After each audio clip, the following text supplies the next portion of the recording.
All right, welcome in Virgos. How are you all doing? We are in June.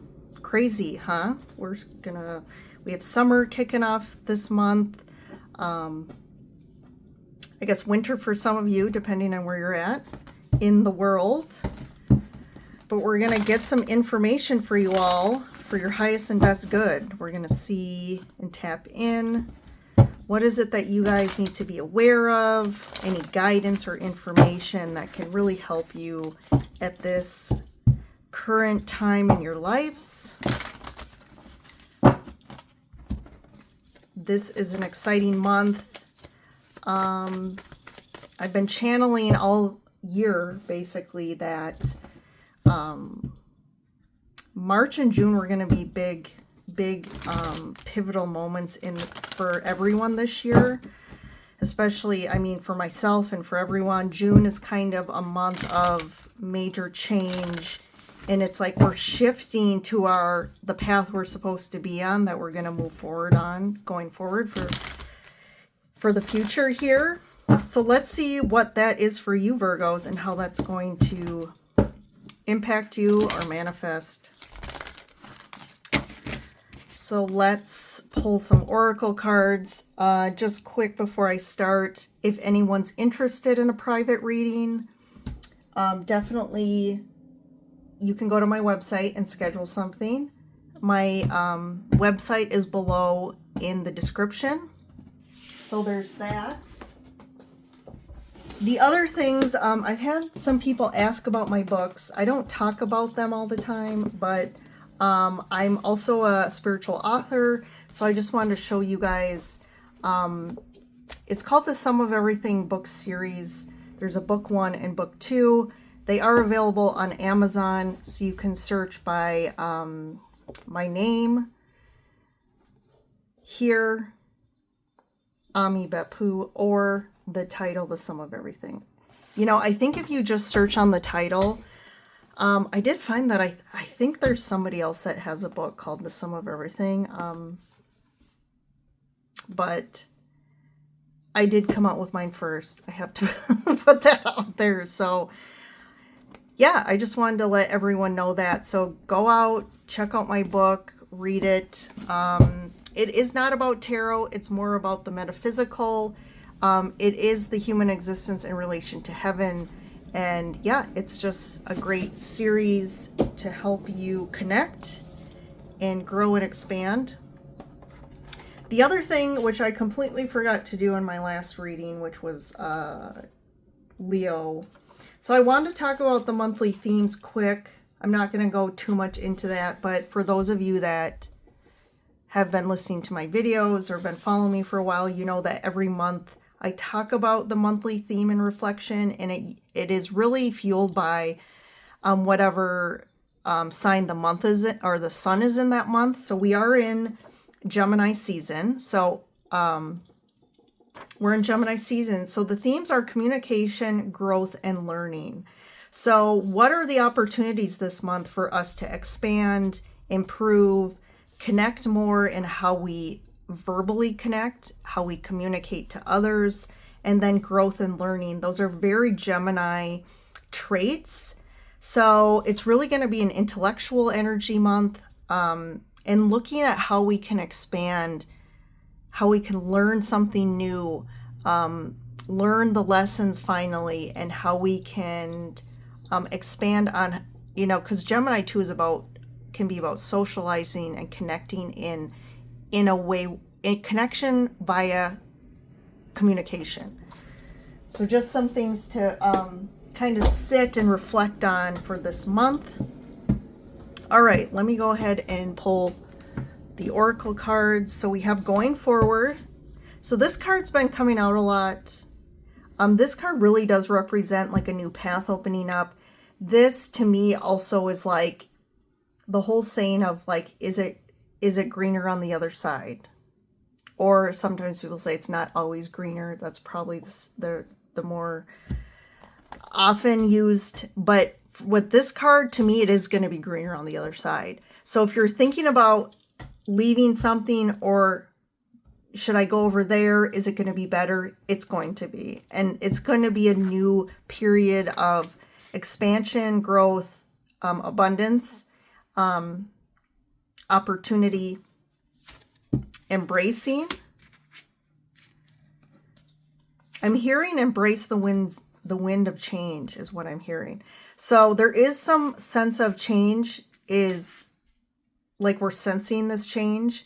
And I feel like in June it's coming, and it's like really surrendering and embracing whatever change is happening to you.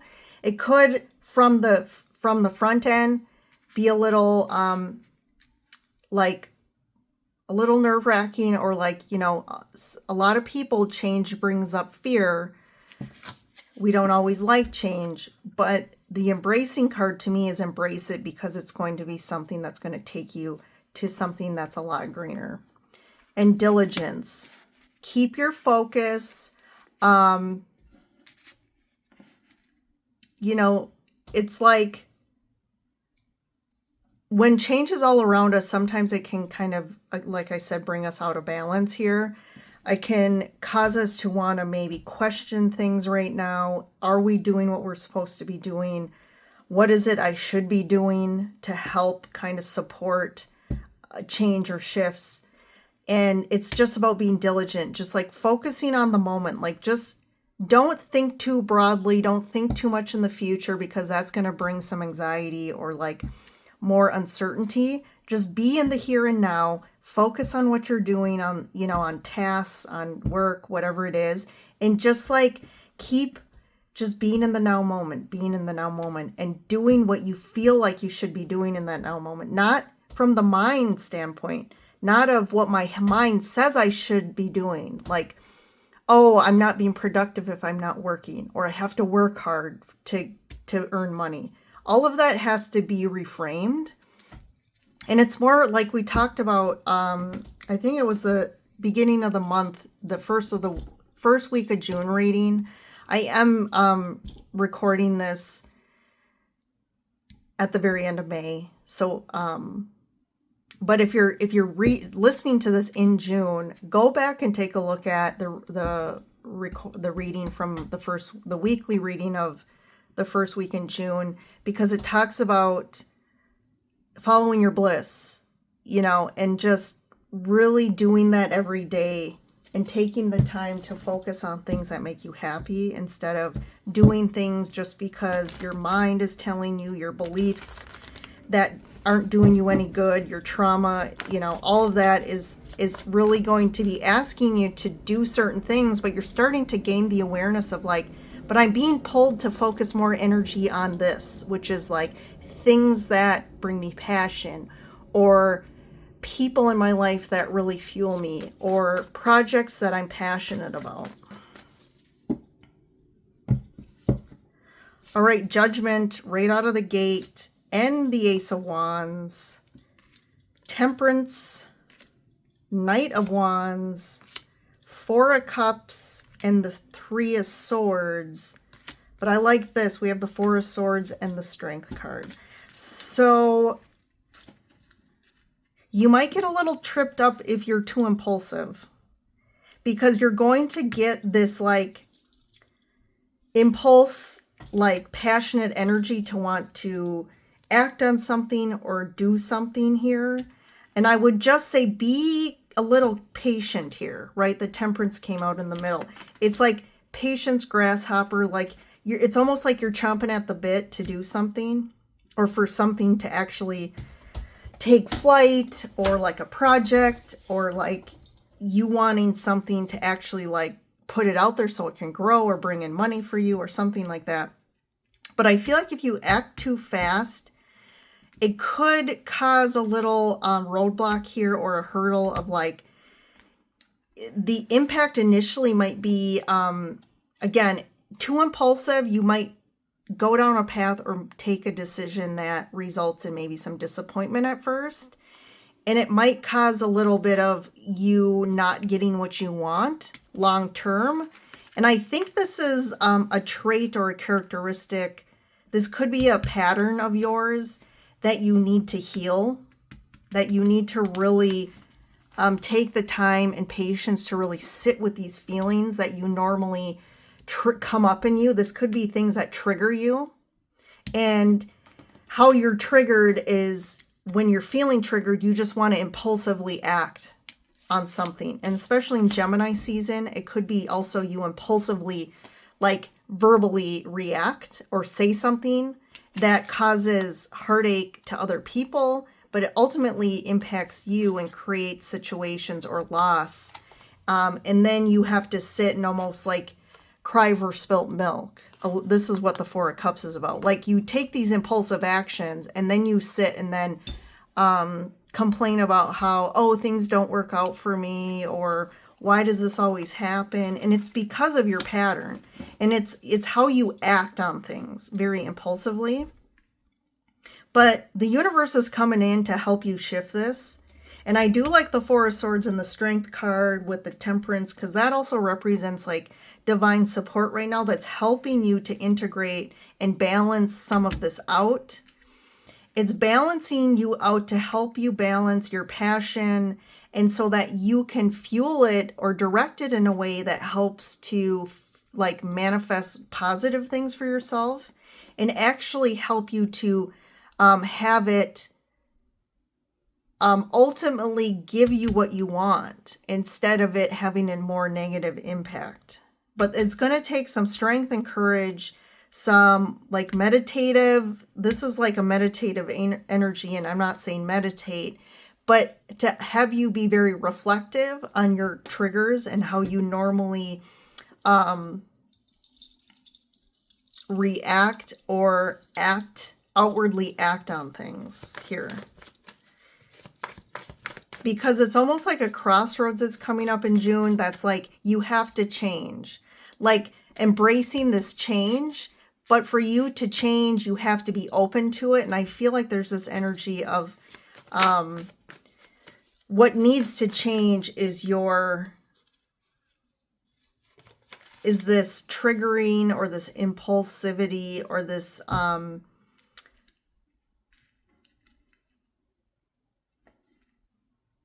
instead of like you use your passions in a way that ends up kind of biting you in the butt, if that makes sense, if that resonates with you. This could also be somebody tied to you that is like this as well, and their actions create some disappointment for you and heartache and suffering, and it's for you to kind of reflect on potentially even like having boundaries or standing up for something that moving forward in a new way. So we have the King of Pentacles. Whoa, King of Wands. Okay. 2 King. Whoa, 3 Kings. So interesting. So there could be this 2 things. This could refer to like there's multiple people involved in June that are impacting you. I feel like this could be specifically 3 different people, or just referring to like there's a group or collective of energies or people here that are playing different parts in your life.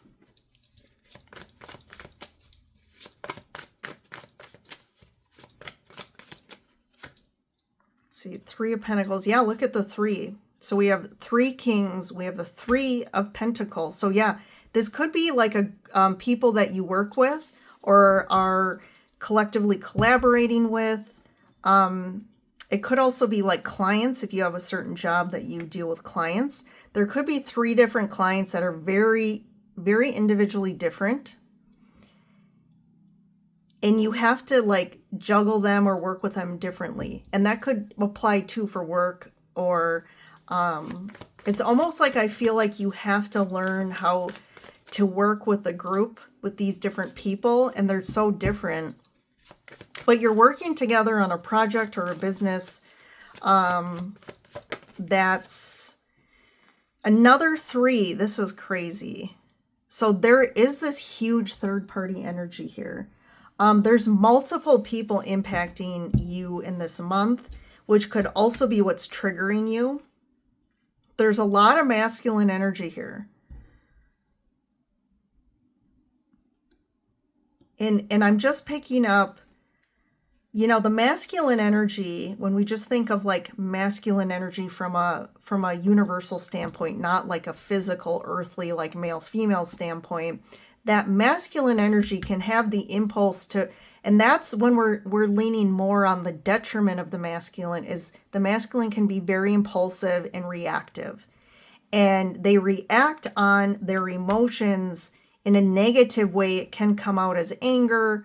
It can come out as like, you know, needing to like a power dynamic here of needing, there's that greed aspect of needing to feel that he's, you know, the king of the castle energy here. So there is something here of, I do think your experience in June is going to reflect some, it's going to be like a mirror. It's going to reflect some inner masculine things that you maybe are in lack of harmony there. So it's asking you to look at your masculine energies, and other people are going to mirror that, which could cause some triggering, to be honest. And this could be tied to some social events as well. If you're connecting with family or friends or having some sort of social connections here, I do feel like it could be an increase of social engagements. The wheel, okay, divine timing here, something, but I feel like your luck is changing here. 5 of Cups. Queen of Pentacles and the Tower. Whoa, whoa, whoa, whoa. What's going on here, Virgos? So also, I think we talked about this last month, Virgo. I'm just remembering the reading from last month. There's something here about, like, could be a father wound. We talked about it last month. You're really being faced with situations that are kind of maybe even nostalgia of your father, a father wound, kind of the trauma in that aspect. And this has created kind of a block unconsciously for you. That's that third party energy. The father wound is the third party that always is kind of in the forefront of how you engage in the world, how you engage in relationships, your outward action, what you're triggered by. It's always going to go back to the father wound here. And I feel like this is a month that's really asking us to face this, because like I said, we can't take this forward anymore. But look at this on the bottom. We have 10 of Cups. So this is the one like wound I feel that hasn't fully healed, which is about integration. And part of the healing is you need to start changing how you outwardly relate to the world, your outward actions in the world, in regards to also to the feminine. So your father wound has also created the ability of how you relate to the feminine. That could be within yourself, but also in the outer world. So it could be how you relate to your relationships. And we see here we have an overflow of masculine energy with the 3 kings, and we only have 1 queen. And it has created a lot of, it could be repressed grief or sadness or depression that you've really pushed down.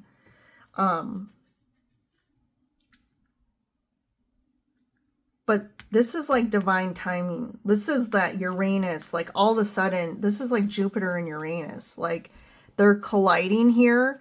This is like a pivotal point in your life that like is going to change the complete direction and completely change you. And it's going to show up as a Tower. So let's see here. I'm going to put this 10 of Cups as kind of an overarching energy. So what's this Tower? How does it show up?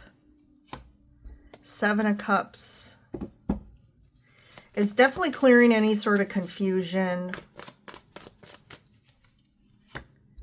The Emperor. Yep. Blowing. There's the also. So this masculine energy is so strong. When it's so strong and when you don't have a balance between the masculine and feminine energies, the Emperor to me is the karmic kind of stubbornness, need to control, need things to be a certain way. Even how you communicate here, because I feel like the hawks also in the deck refer to like messengers. And this is like divine messages, but also can refer to like how you communicate. In this deck also you have the head of the ram here. So there's that like stubbornness as well. And it's like the Tower has to like, for you to step up and elevate yourself into this leader energy where people want to follow you, people look up to you, you have to shift the way you interact and how your energies, you know, there's this alchemization that needs to happen here, like the Temperance. There's an alchemy between your emotional body and the fire, which is your energetic kind of energy. And it's that alchemy that actually then creates the physical world here. And you're trying to manifest some big things.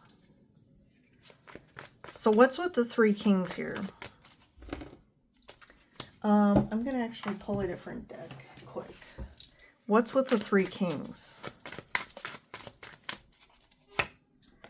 Yep. Six of Cups. Definitely from the past. There's this father wound. But I also feel like there could be physically three people that show up in June that really re-trigger something from the past for you. The Sun, I like that. Eight of Cups, or sorry, Eight of Pentacles. So this could be work-related. It could be work-related, but this could also refer to like working through this past father wound or just wounding from the past. It's like this is an offering from your ancestors. They're offering this opportunity for you to really heal and integrate some sort of ancestral wound that you've really been carrying. And it's time to kind of face the music, work through it, help to integrate, and then change moving forward.